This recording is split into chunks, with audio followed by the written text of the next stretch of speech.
Hey y'all, welcome back to my channel, or if this is your first video of mine, hello, welcome. We are back with episode 2 of my grief podcast, Grow, Relearn, Coping, Heal, and Forgive. The first episode was kind of just like a rundown about what the podcast is going to be about, a little bit of a backstory about who I am, why I'm sharing this story, and then a little bit about my father and who he is. And then for the second video, I really want to talk about the first year after he passed away, because I feel like each year has been so different. I'm going on my 5th year this year. It is February 3rd, 2026, so I'm going on my 5th year, half a decade, which it's always been hard for me, but that is going to be exponentially hard for me. I think just the more time that passed and like hearing like half a decade, almost a full decade, almost 10 years, it's just so heartbreaking. It's still really hard for me to like grasp but that this is my reality and this will be my reality forever. I kind of just want to go in like a timeline about just how everything affected me, how I felt, how the grief was. Obviously some things I don't remember entirely because it has been about 4.5 years ago, but a lot of the feelings are still the same, just different. I can still remember the first initial day of finding my father deceased. It was super traumatic, and I do believe my brain has it is choppy. I don't remember it like to a T. And I think that is my body and my brain just trying to protect me and not hold on to like all that trauma, even though I know it is stored somewhere in my brain. It doesn't want me to access it, you know? And then I just remember the day after, in the first few days, weeks after, just feeling like I felt so obviously sad. I was in shock. I was in complete shock. I was crying consistently, like so much. Just so many tears and so many different feelings and confusion and anger and sadness, grief and depression and doom, and like just so many feelings. But I also did somewhat feel relieved in the sense that like I don't have to worry about my dad anymore. I don't have to go through things that I had to go through because of his addiction and just his like mental state and everything. And it was relief in the sense of like my father is no longer struggling and I don't have to worry. Just the worrying and the caring. It was also relief in a sense of like my father is not struggling anymore. He is okay. He will be okay, and his suffering has ended, even though mine has. New suffering for me has just begun. So I remember the first couple weeks, I just felt so overwhelmed. There were so many emotions, but I was in shock. I was numb, but I was feeling everything so hard and so deeply at the same time. I was trying to figure out where everything went wrong, what I could have done better or done more, how I could have saved him. There was so much regret and guilt. I felt a lot of shame that I didn't check on him sooner. There was a lot of that. It was really hard for me to not blame myself. I blamed myself for 2.5 years, almost 3 years, honestly, actually, after my father passed away. It was really hard to not hold that responsibility on myself, because when he was around, I already felt that responsibility of like making sure he's alive, making sure he's getting home, he has food and he has money and all this stuff. Like I was definitely the parent. We definitely switched roles because my dad was just so lost into his addiction. I wasn't blindsided, I wasn't stupid, but I think I just wanted so badly for stuff to be different that I really did believe towards the end like he was getting sober and he was sober and stuff was different. I like knew I did not want to believe it, and I feel like that is how it was my whole life, because why would I want to accept the reality that my dad is struggling and harming himself? And not that he wants to, but it's so deep in that he genuinely has to do this to survive, or he will get really sick and withdrawal and stuff, and we don't have and didn't have the resources for him to get help. There's so much within that too that I want to talk about later on, about how the system has really failed people with addiction and mental health in general. Let's circle back. So I was just super overwhelmed, and so many people were, you know, trying to contact me and message me and Facebook posts and just so many things, so many phone calls. Also while still like waiting for the autopsy to come back and dealing with the legal things of everything. It was a lot. My papu helped me out so much with a lot of things. He helped me set up his memorial, and like he took care of a lot of things, but there was still stuff that I had to take care of because I was the only one living with him for the last 5 years. I was the one who found him. So the reason why I'm not talking about the actual event when I found him deceased is because I have 2 videos on my channel, like deep long form videos about that already. I shared my own story on a podcast. I'll have the link in the description. And then I also have the link of the video that I just made to just share my story. So that's why I'm not going into detail about everything that happened on the day that I found him. There's so much trauma and layers within that as well, and different things that I was feeling and like going through. Super overwhelmed. I actually ended up deleting Facebook because one, I couldn't handle at the time. I could not handle the memories. I could not handle people taking me and stuff, taking my dad and stuff, reaching out to me. People I haven't talked to in years. Really hard for me to know how to react or like know what to say. People that haven't been in my life in forever, people that were old friends of me or old friends of my dad or family members that have cut my father off. It was too much. It was way too much. And everything that I was like trying to deal with the trauma and finding him and like the loss of a parent in such a traumatic way, and unfortunately being the one to find him deceased, like seeing my father like a dead body, I could not deal with people messaging me and like trying to be there for me. And I was so grateful, and I'm still so grateful, but I just could not handle it. Also, I was just 20 when my dad passed away. I had just turned 21 3 months after my dad passed away. But yeah, it was just awful. I don't know if that's me like avoiding it, because I do feel like I have done a really good job of now not avoiding it and like working through things. And I just like shut down, and I really became a shell. I isolated. Like, I didn't talk to a lot of family. There's a lot of different reasons for that. A lot of it was because obviously my dad had an addiction. It came with a lot of family issues and turbulence and just problems within the household and within just everyone's. A lot of people had a lot of animosity towards my father, and even after he passed away, there was still just a lot of animosity and just a lot of like negative memories and thoughts related to my father and about him. And that was really hard for me too, because at first I was so angry and I just was like, why would you do this? Like, I'm so mad at you. Like, how could you do this? You knew I would be the one to find you. Just so much anger and not understanding. And it wasn't until like the second and third year that I really educated myself on addiction, mental health, and just everything. And I stopped blaming, and I stopped being angry, and I forgave. And that opened up like a whole new journey of the grief. But again, I will talk about that later on. It's hard to like not get ahead of myself, because talking about the first year, there's so much now that it's just different for my grief journey and just how I feel about a lot of things. But I was just really angry and really hurt and upset, and I felt just so lost. I also don't really have a good relationship with my mom. We just don't really like talk. She's been pretty absent. So it was just really hard. I just felt like I had no parent. Like, I lost both parents in different ways. That was really hard because there was a lot of just family issues, and I didn't talk to a lot of people for like 2 years, and it was really hard. I felt really alone, but I also feel like I kind of pushed people away that were trying to be there for me. Also just felt like no one understood, and I just felt super alone. This was like, besides my abusive relationship, this was the most alone and just low I have felt in my life. I was blaming myself super heavily at the time, so there was just a lot of negative feelings, and it was really something that I felt like I cannot get through this. I can't do this. Also at the time I was like in and out of therapy, so there wasn't like a consistent professional help either. And then eventually I found my grief group and my therapist through this crisis lady, which the fire department actually got me in contact with her, which was super sweet and helpful, because after everything happened, it was kind of just like, okay, like, we'll call you when the autopsy is ready, and then you can set up, you know, arrangements for afterwards and how you want to rearrange the funeral and stuff. Like, you were just on your own. You had to figure everything out on your own. You had to find your own resources. So I was really grateful for the firemen to contact me with this crisis lady, and she really helped me.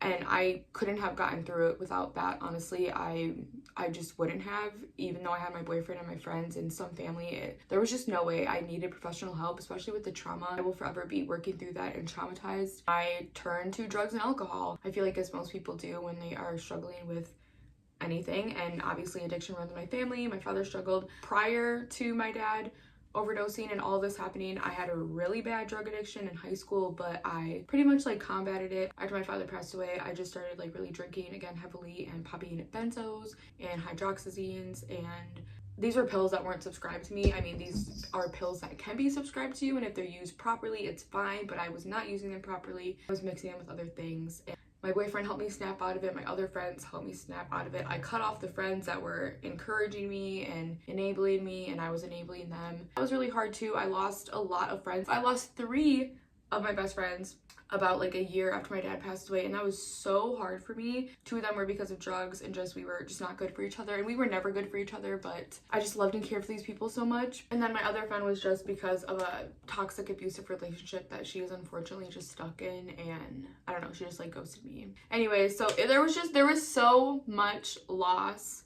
within the loss of my father, cutting off those people did not happen until the end of 2022. So almost like a year after I lost my father, and a year of numbing myself, drinking, partying, going out consistently. I was going out during the week and then going to work the next day hungover. I was really down bad, and I was definitely just trying to numb myself and not feel things and not work through things. And then it wasn't until after that is when I found the grief group. So for the first year, it was a struggle. I was numbing myself with drugs and alcohol. I wasn't going to therapy. I didn't have any support really from my family. I isolated myself so much, and I was still working, but again, I was going hungover and I didn't really care. I wasn't putting in my best effort. I was not my best self at all. I fully lost myself, and honestly, I didn't even really realize that until, you know, my boyfriend was like, what the hell is happening? And people around me were like, this is not you. And I started to feel like, you know, I'm doing things that are going against my morals and my values in life, and my father would be so disappointed, and I'm disappointed. Like, this is not who I am. This is not who I want to be. It was hard though. It took a while, and it was more crying and more tears and more pain of losing more people and admitting that I'm fucking up, and like, it was so much. I feel like that first year I was so numb because I was still in shock, and then I was actively like numbing myself. So I didn't even really work through like anything until like the first anniversary hit, and I was just so bad. It was really bad. I don't even remember what I did to honor him. I don't even know if I did anything to honor him. I just don't wish that on anyone, especially when you're going through something so horrible as like a death and in a really traumatic way, or if you're just going through anything like a job loss, finance stress, like just anything. Not having support and not having community is so hard. And again, I had it to an extent with like my boyfriend and a few like good friends. I just needed that support from my family too, and I still honestly do not have that, and it is hard, but it is something that I've accepted, and I have found within other people and within other ways to get that support and community and comfort. And it's not that my family isn't here for me, just my dad's death is not something that I can talk about with them, and it's not something that they can be here for me for, unfortunately. But that has to deal with their own pain and their own trauma and their own animosity towards my father. I'm just worried about me healing and my journey, and I'm just really happy that I have forgiven him and I have forgiven myself, and I have stopped blaming myself, because that also ate me alive and made me so more depressed, was feeling like it was my fault and feeling like I should have done more and I should have checked on him sooner, should have been there more and not been so angry, not been so mean. And it was just like all these feelings of regret and shame and guilt. But I did the best that I could within the situation while trying to protect myself, while trying to navigate the trauma from my childhood, from his addiction, and just everything that has happened within my life. I did what I needed to do to protect myself while still loving my father and being there for him, and that took me so long to realize. I was putting myself first for the first time in my whole life within that relationship, and just within general. Just no matter what, I don't know if I could have prevented his death or his overdose. Plus, he was killed from fentanyl poisoning. He did not have enough cocaine in his system. Fentanyl is what killed my father, and I will say it doesn't make that much of a difference, but it does. Like, it makes a huge difference, because my dad was just trying to get high. He wasn't trying to die. Yeah, he was still trying to get high and still going out and buying the drugs and stuff, but like, he was not trying to die. So I just get really frustrated too, and that's another reason why I don't talk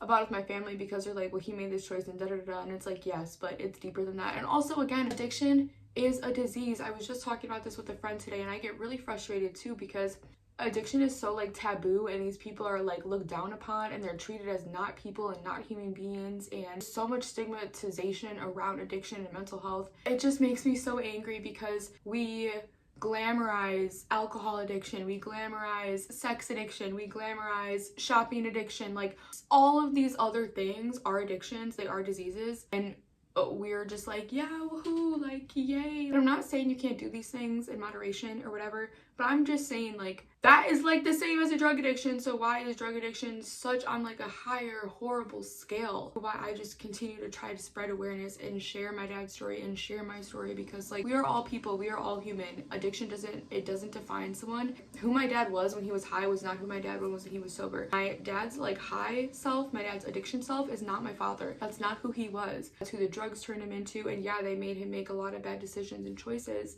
but that wasn't who he was. If it wasn't because of the addiction, he wouldn't be making those choices. I feel like people are just like, no, they're bad people. They want this life. Nobody wants that life. Why would anyone want that life? And okay, maybe some people do want that life. I guess I can't speak for everybody, but the majority of people in addiction, they don't want this life. They're miserable. They're not happy. They're not doing this for fun. They live a life of misery, shame, and loneliness. Like, why would anyone choose that? I don't know, and I feel like the first year can be different for everyone, but I feel like a lot of people that I have talked to, they all have said the first year is super, they're just in shock and they're really numb and they just cry all the time and everything just seems so hard and so doomy. And I fell off of a lot of stuff too, like I wasn't doing any art, I wasn't working out. Again, I was literally just like going and getting fucked up and going to work to have money to get fucked up. And that was just my cycle and my year.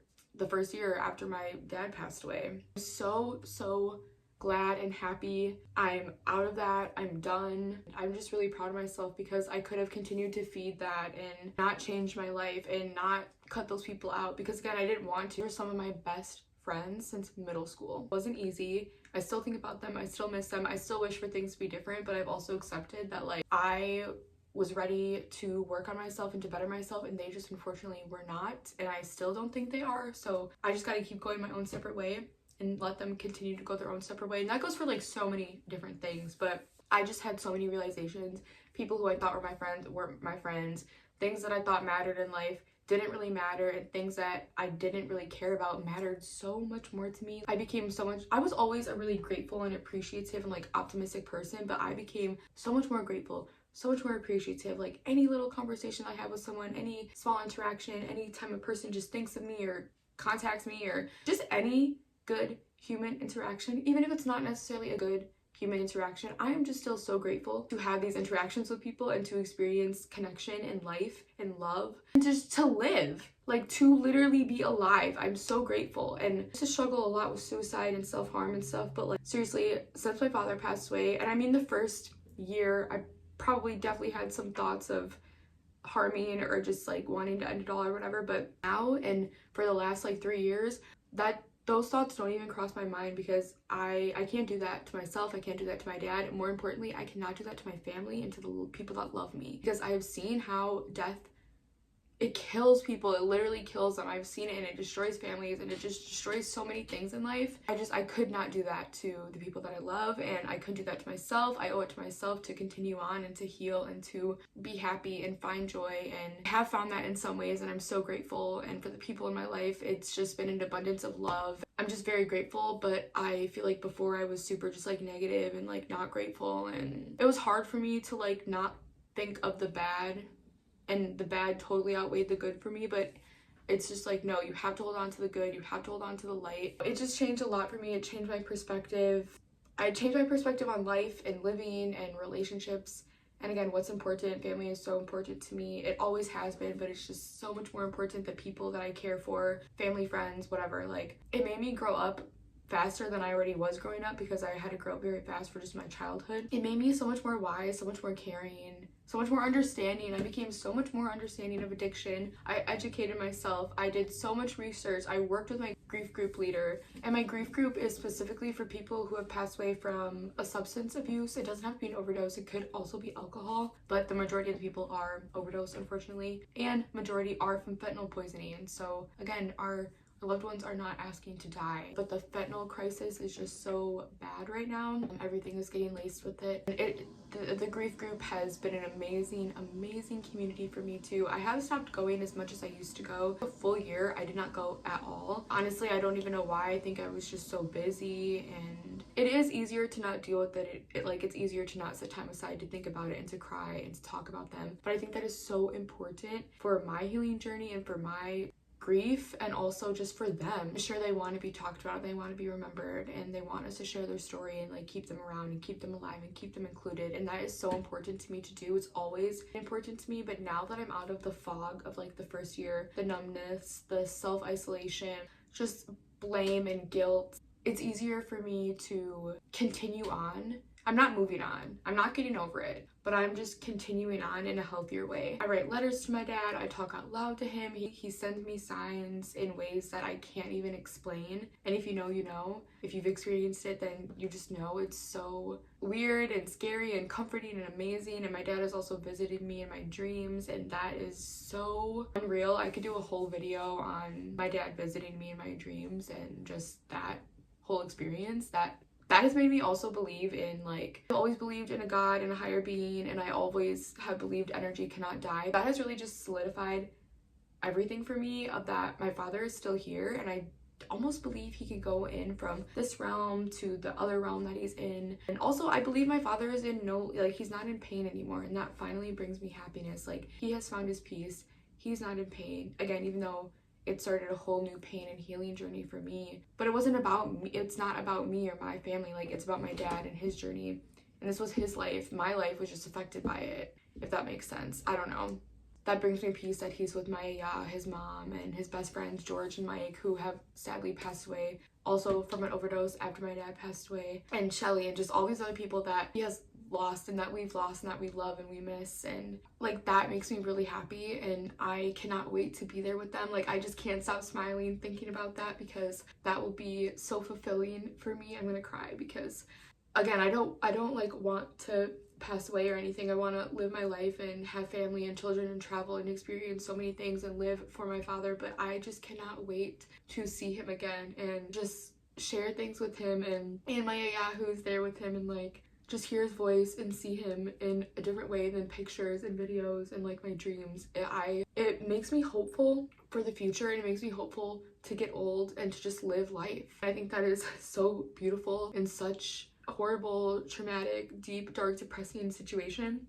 And again, it has just changed me in so many ways that I'm really, really grateful for, because I fear that I might still be on the path that I was on prior, or the mental state that I was in. And I'm not like cured or healed, or like, I still struggle with so many things, but I'm just so different. And losing my father is what really like shaped me, and so many other things did, but I don't know, that just like really changed my mindset on so much, and again, my perspective on so much. It changed my whole life in ways I've never even imagined, or I never even knew it could. I hope this is making sense.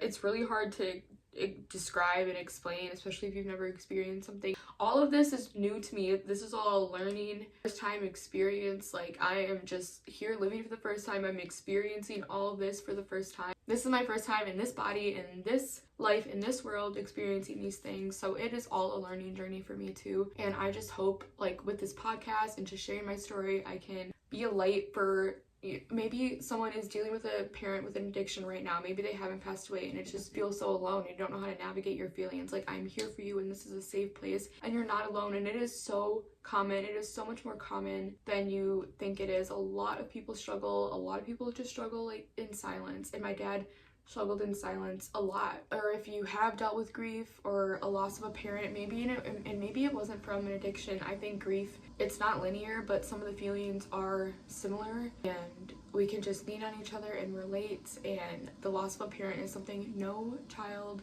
should have to experience this young and early on. Like, my dad was 42, 43 when he passed away, and again, I was 20. Can't imagine people younger that have lost a parent, or even just older.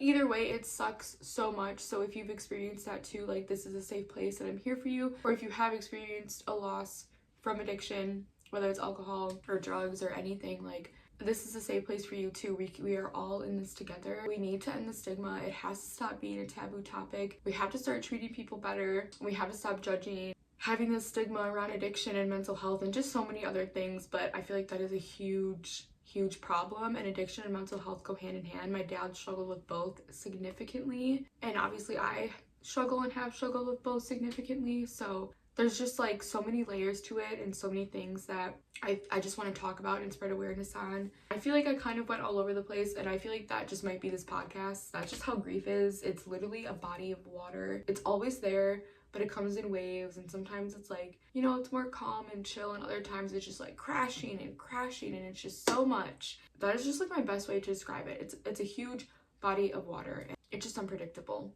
So if you're, again, dealing with it, going through it, I'm sending you so much love and hugs. You are a warrior for still being here and still fighting and feeling these feelings and not numbing yourself. It is so comfortable to be sad and in pain. You have to feel those things to work through them. And crying is so releasing and so empowering. Like, if you need to cry and scream, just do it. Just cry and let things out. Journal if you need to. There's so many ways that you can express your grief and express yourself. If you are lacking that community and that support, or even if you have that community and support and you still just feel like you're holding on to so much, I have so many resources. I can put some more things and coping skills in the description box. I don't know, the first year, again, I feel like can be different for everyone, but the majority of the people that I've talked to, they say it's super foggy and you're just in shock and you're numb, but you're also feeling so many things and you're just trying to like navigate the new normal, but you aren't accepting it. You haven't accepted it yet. I was in so much denial. Like, obviously I found him. I knew he was dead. Like, even sometimes now, like, my brain just fully cannot comprehend. I think death is just one of those things that the human brain, it will never fully comprehend. It will never fully accept. It will never fully understand. Because seriously, 1 minute he was there, and then 1 minute just his shell body was there. His soul body was gone. It was just so fucking wild and crazy, and it really trips me up. I was so obsessed with death and like the afterlife and like what happens. Like, I just wanted to know, because I wanted to know that he wasn't in hell and he was just in peace and he was happy, and he has told me in my dreams that he is okay and he's at peace and he's no longer suffering. And again, that is like a whole domino effect and a whole rabbit hole, because then it's religion and God, and again, I've always believed in something, but that has like really made me believe in it more.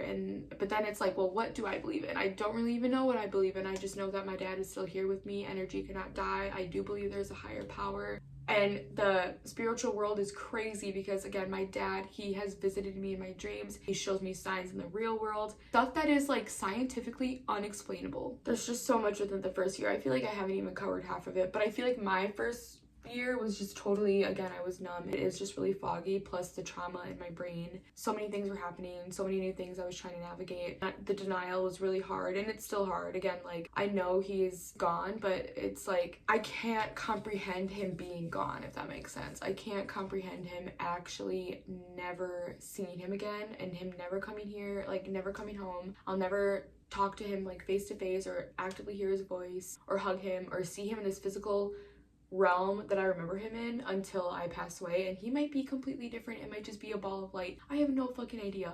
I literally don't know. Yeah, again, see, I'm still kind of obsessed with like the afterlife and just what happens, but I think we're all just curious. I mean, it's like a human desire to know. Humans hate the unknown. There's so much with death that is unknown. Everything is actually unknown with it. We actually don't know anything. We literally don't know anything with it. They say there's like 5 stages of grief. I'll put them on the screen here because I kind of forget them. I know it's like denial, acceptance. I have felt all of those. I still feel some of them, and they do not happen in a singular form, a singular line. They bounce back and forth. Sometimes it's multiple things at once. Sometimes it's none. And sometimes you're just going back and forth from like different feelings. Because again, I still feel the denial sometimes. Sometimes I do still feel angry, but it's not really at my father. It's just more so at like the world and drug dealers and like fentanyl and drugs in general. Like, why the fuck did we even make that to begin with? It's so hard for me too, because him passing has sparked a lot of like spirituality stuff, which again, I've always been spiritual, always did a lot of my own research and my own education and stuff. It's also hard because it's like if there is a God or a higher being. And when I say God, I don't mean just like Jesus, like in the Bible. I just mean like a God, like a Buddha, whoever,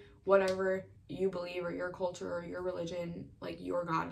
I'm just saying like God. Why would they allow these horrible things to happen and all this pain and suffering? And I know you have to feel bad to feel good and good to feel bad and stuff like that. There's just some things that like everything happens for a reason, but it's just like it could, but it also might not. I don't know. That's another thing that is hard for me too, because why do all these bad things happen? Like, what could be the reason? I think about specifically with my dad. The reason is it ended his suffering. It was his journey. It was his time. I'm just unfortunately like a domino effect of him passing. I hope this makes sense in a way that I'm trying to explain it. Again, this video is all over the place. I'm so sorry. It's so hard for me to say all these things out loud, and again, I'm trying to like remember things from years ago, and I'm still dealing with grief, so it's not like I've forgotten, but there's different feelings then than there is now, but some still similar, but also in different ways. Just the first year, it's a lot of emotions and numbness, and again, trying to navigate and accept the real world, the real life, your reality, and it's just trying to accept your new life and your new reality. Again, I feel like sometimes I have accepted it, and other times I don't feel like I have. I'm sending you so much love, whether you've lost someone to an addiction or just lost someone in general, dealing with any sort of grief, a parent, grandparent, a family, a friend. an animal, like anything. Grief is so hard for you, and this is a safe place. If you have specifically dealt with grief from an addiction, I'm sending you so much love. There's so many layers within death, especially when it is something like from an addiction or any just traumatic death. Sending everyone so much love, experiencing any type of pain, grief, trauma, sadness, anything. The first year is a roller coaster of so many different emotions and thoughts. Just trying to make sense of everything when nothing makes sense at all. I hope this is helpful in some way, shape, or form. Thank you so much for watching and listening. If you watched the whole thing through, literally thank you, because I'm just rambling about my life and my experiences, but I really do want to help other people and like be an outlet. And also, like, growing up with a father in active addiction, I felt so alone. Like, none of my other friends really like dealt with that. And if you're struggling with addiction too, I'm like giving you the biggest, warmest, coziest hug ever. There is light. There is a way out, and I believe in you. You are so strong. You're so resilient. There is help out there. I will have resources linked in the description box for addiction, mental health, crisis lines, everything and anything. Thank you so much for watching. Peace.